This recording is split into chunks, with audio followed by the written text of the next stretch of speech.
শিক্ষক দিৱসৰ হৃদয়স্পৰ্শীয় ভাষণ।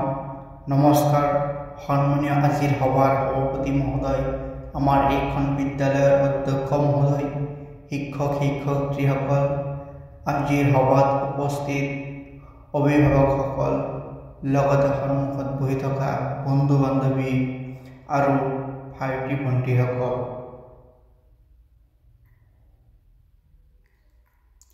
পোনপ্ৰথমে মই মোৰ শ্ৰদ্ধাৰ শিক্ষক শিক্ষয়িত্ৰীসকলৰ লগত বিশ্বৰ প্ৰতিগৰাকী শিক্ষক শিক্ষয়িত্ৰীলৈকে শিক্ষক দিৱসৰ আন্তৰিক শুভেচ্ছা জ্ঞাপন কৰি মই মোৰ চমু বক্তব্য আৰম্ভ কৰিছোঁ। প্ৰতিটো বছৰে 5 ছেপ্টেম্বৰত আমি শিক্ষক দিৱস উদযাপন কৰোঁ।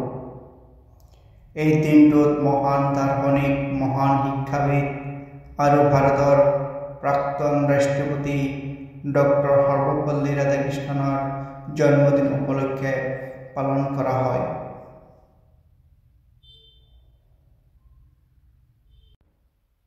তেওঁৰ শিক্ষাৰ ক্ষেত্ৰত যি অৱদান আগবঢ়াইছিল সেইটো আমাৰ সকলোৰ বাবে এক অনুপ্ৰেৰণাৰ স্বৰূপ।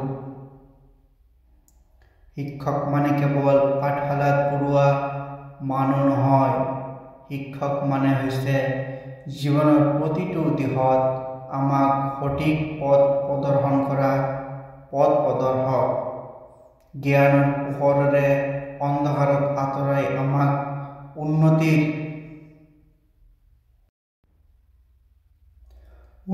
দিশে যাওক প্ৰতীক। এজন শিক্ষক নহ'লে আমাৰ জীৱন দিশাহীন হৈ পৰিলেহেঁতেন। শিক্ষকে আমাক কেৱল কিতাপৰ জ্ঞানে শিকোৱাই নেকি? নহয়, তেওঁ আমাক শিকোৱাই কিদৰে মানুহ হ'ব, কিদৰে মানৱীয় গুণ বিকাশ কৰিব, কিদৰে সমাজৰ বাবে উপকাৰী হোৱা যায়। এজন সঁচা শিক্ষকে ছাত্ৰ ছাত্ৰীৰ জীৱনত সেই আলোকেৰে জ্বলাই যায়, যিটো জীৱনৰ শেষ পৰ্যন্ত ম্লান নহয়। আজিৰ দিনত আমি স্বীকাৰ কৰিব লাগিব যে শিক্ষকে আগবঢ়োৱা পৰিশ্ৰমৰ তুলনা নহয়। তেওঁ নিজৰ সুখ অসুখ ভুগি আমাক আগবঢ়াই তোলে। এজন কৃষকে মাটিত বীজ বোৱে, কিন্তু এজন শিক্ষকে মানৱ জীৱনৰ সফলতাৰ বীজ বোৱে।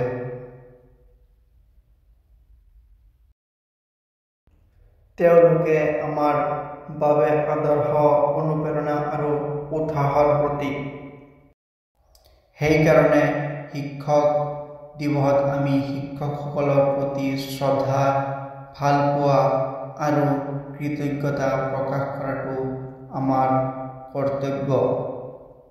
অন্তত মই ক'ব খোজো,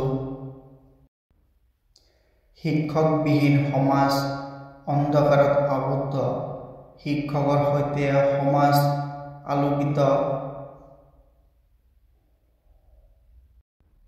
আজিৰ এই বিশেষ দিনত মই সকলো শিক্ষক শিক্ষিকাক অন্তৰৰ পৰা প্ৰণাম জনাইছোঁ।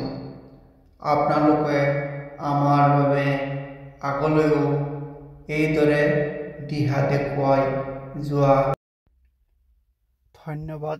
জয় আই অসম।